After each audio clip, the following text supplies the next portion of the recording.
आप लोगों को इलेक्शन कमीशन ऑफ इंडिया से रिलेटेड कुछ इंपॉर्टेंट फैक्ट्स के बारे में जानकारी होना काफी ज्यादा जरूरी है। लेकिन बताया यह जाता है कि बाद में इस व्यवस्था का प्रयोग इलेक्शन कमीशन को बाउंड करने, इलेक्शन कमीशन के हाथ बांधने में किया गया कि इलेक्शन कमीशन की जो फाउंडेशन थी वो एज अ इंडिपेंडेंट बॉडी रखी गई थी।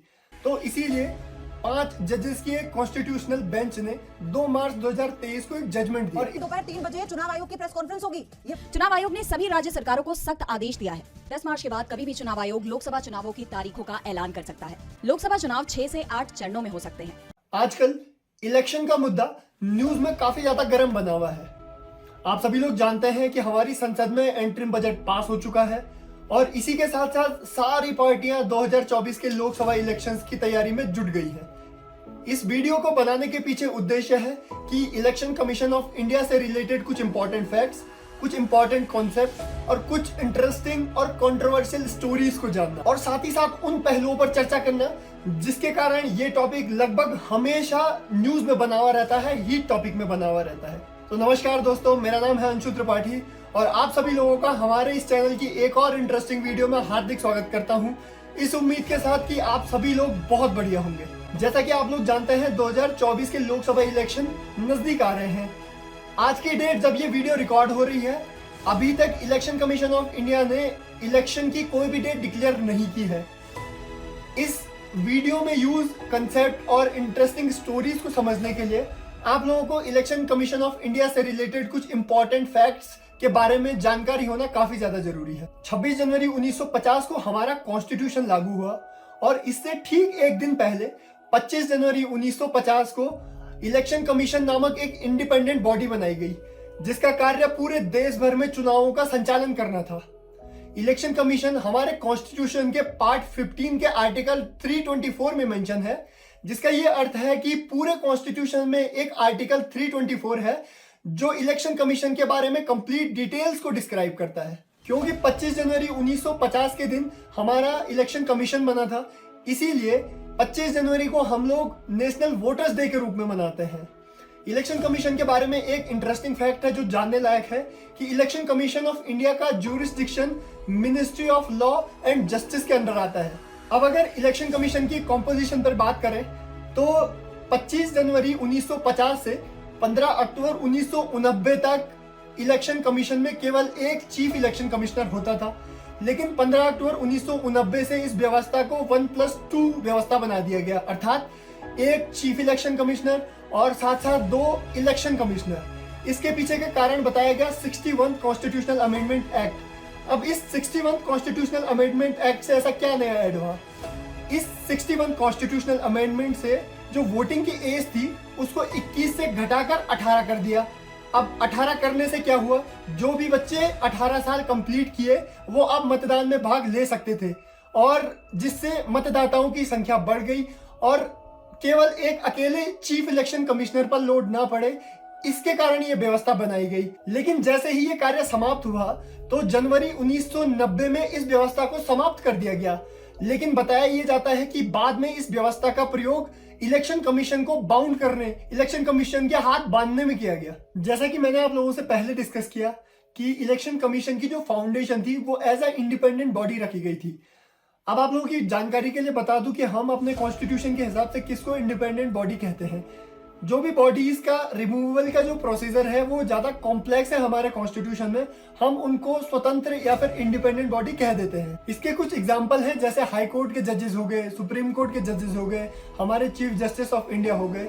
इन सब का रिमूवल का जो प्रोसेस है वो हमारे कॉन्स्टिट्यूशन में काफी ज्यादा कॉम्प्लेक्स है। अब 1993 में एक बार फिर से ये 1 चीफ इलेक्शन कमिश्नर और 2 इलेक्शन कमिश्नर वाला कॉन्सेप्ट वापस लेके आया गया, जिसके पीछे काफी ज्यादा पॉलिटिकल रीजंस थे और एक बहुत अच्छी इंटरेस्टिंग स्टोरी भी है। अब ये स्टोरी शुरू होती है 1990 में, जब देश के 10वें चुनाव आयुक्त चुने जाते हैं टीएन सेशन जी। टीएन सेशन फिजिक्स ऑनर्स से ग्रेजुएट थे और साथ ही साथ एक आईएएस अधिकारी भी थे और बताया ये जाता है कि ये काफी सख्त मिजाज के थे। अब 1991 के लोकसभा इलेक्शंस आते हैं जिसमें टीएन सेशन जी की इन क्वालिटीज के बारे में ये पता चलता है कि ये काफी ज्यादा सख्त मिजाज के थे, क्योंकि जहां जहां भी इनको इलेक्शन पर डाउट हुआ वहां वहां इन्होंने तुरंत इलेक्शन खारिज कर दिए और तुरंत री इलेक्शन की घोषणा कर दी। फर्जी वोटों पर रोक लगाने के लिए टीएन शेषन जी ने एक प्रस्ताव बना के गवर्नमेंट को भेजा। इस प्रपोजल में था कि जो वोटर आईडी कार्ड होता है उस पर वोटर की एक छोटी फोटो लगी होनी चाहिए जिससे पहचान करने में और आसानी हो। लेकिन सरकार ने इस प्रस्ताव को सिरे से खारिज कर दिया, ये कहते हुए कि इसमें काफी ज्यादा कॉस्ट आ जाएगी, काफी ज्यादा महंगा प्रोसीजर है। जैसे ही टीएन शेषन जी को सरकार के इस डिसीजन के बारे में पता चला, उन्होंने नेक्स्ट चुनाव के डेट्स डिक्लेयर करने से मना कर दिया। अंत में सरकार को झुकना पड़ा और 1993 में सर्वप्रथम फोटो वाले वोटर आईडी कार्ड की शुरुआत हुई। मुख्य चुनाव आयुक्त के कार्य करने के इस तरीके से न तो सरकार खुश थी न तो नेता लोग, इसीलिए इन्होंने संसद में टीएन शेषन के खिलाफ रिमूवल प्रोसीजर तक चला दिया। उस समय प्रधानमंत्री पीवी नरसिम्हा राव थे, तो उन्होंने सरकार की छवि खराब न हो इस वजह से इस रिमूवल प्रोसीजर को दबा दिया। लेकिन 1993 में ये 1+2 कॉन्सेप्ट, जिसमें एक चीफ इलेक्शन कमिश्नर होता था और 2 इलेक्शन कमिश्नर होते थे, इस प्रोसीजर को पीवी नरसिम्हा राव जी ने परमानेंटली कर दिया। अब 1993 में भारत के चुनाव आयोग में 3 लोग थे, एक मुख्य चुनाव आयुक्त जो कि टीएन शेषन जी थे और 2 चुनाव आयुक्त जिसमें से एक जीवीजी कृष्णमूर्ति जी और दूसरे डॉक्टर एमएस गिल थे। अब सरकार के इस डिसीजन की वजह से शेषन की कार्य करने की शक्ति 1/3 हो गई। इस बात को लेकर शेषन सुप्रीम कोर्ट भी गए, लेकिन सुप्रीम कोर्ट ने इन पॉइंट्स को सिरे से खारिज कर दिया और ये 1+2 की व्यवस्था, एक चीफ इलेक्शन कमिश्नर और 2 इलेक्शन कमिश्नर वाली व्यवस्था परमानेंट हो गई। ऐसे ही इलेक्शन कमीशन को कंट्रोल करने के लिए काफी बार प्रयास किए गए, लेकिन इसका एक और पहलू है कि चीफ इलेक्शन कमिश्नर और इलेक्शन कमिश्नर का अपॉइंटमेंट प्रेसिडेंट द्वारा होता है, लेकिन एड और एडवाइस होती है प्रधानमंत्री और उनके काउंसिल ऑफ मिनिस्टर्स की। तो इससे एक संभावना ये भी बताई जाती है कि जो रूलिंग गवर्नमेंट होती है वो किसी अपने फेवर के इंसान को इलेक्शन कमिश्नर या फिर चीफ इलेक्शन कमिश्नर के लिए अपॉइंट करेगी, जिससे कि इलेक्शन वाली प्रोसेस में ये जो इलेक्शन कमिश्नर है वो रूलिंग गवर्नमेंट को सपोर्ट करेगी। ये संभावना बताई जाती है। इसी कारण सुप्रीम कोर्ट में एक पिटीशन भी डाली गई। जो ये प्रोसीजर इलेक्शन कमिश्नर और चीफ इलेक्शन कमिश्नर को चुनने का है, ये काफी ज्यादा पुराना है और इसमें कुछ अपडेट्स होने की काफी ज्यादा जरूरत है। तो इसीलिए 5 जजेस की एक कॉन्स्टिट्यूशनल बेंच ने 2 मार्च 2023 को एक जजमेंट दिया और इस जजमेंट में ये कहा कि जो इलेक्शन कमिश्नर और चीफ इलेक्शन कमिश्नर्स हैं, इनका चयन एक कमेटी द्वारा होगा और इस कमेटी के 3 मेंबर्स होंगे। पहले प्रधानमंत्री, दूसरे leader of opposition in Lok Sabha और तीसरे चीफ जस्टिस ऑफ इंडिया। 2023 के मॉनसून सेशन में गवर्नमेंट ने टेबल्स को अपनी तरफ टर्न कर दिया, जिसमें गवर्नमेंट एक बिल लेके आई जिसमें 2 बहुत खास बात थी। पहली, इन्होंने जो कमेटी सुप्रीम कोर्ट ने बताई थी उसमें से सीजेआई को हटाकर एक कैबिनेट मिनिस्टर को रख दिया जो प्राइम मिनिस्टर द्वारा सेलेक्ट किया जाएगा। और अब जो 3 मेंबर थे वो पहले प्राइम मिनिस्टर, दूसरे लीडर ऑफ ऑपोजिशन इन लोकसभा और तीसरे कैबिनेट मिनिस्टर जो कि प्रधानमंत्री द्वारा चुने जाएंगे। बेसिकली ये सब कुछ अपनी मेजोरिटी को बनाने के लिए किया गया। और दूसरा और सबसे इंपॉर्टेंट चेंज ये था जिस पर काफी ज्यादा लोगों का ध्यान नहीं गया, इन्होंने चीफ इलेक्शन कमीशन और इलेक्शन कमीशन का स्टेटस थोड़ा गिरा दिया। अभी तक चीफ इलेक्शन कमिश्नर को सुप्रीम कोर्ट के जजेस के बराबर अलाउंस मिलता था, सुप्रीम कोर्ट के जज के बराबर सैलरी मिलती थी, लेकिन अब इन्होंने उसको घटाकर कैबिनेट सेक्रेटरी के बराबर कर दिया। कुछ समय बाद गवर्नमेंट ने एक बहुत बड़ा यू टर्न लिया।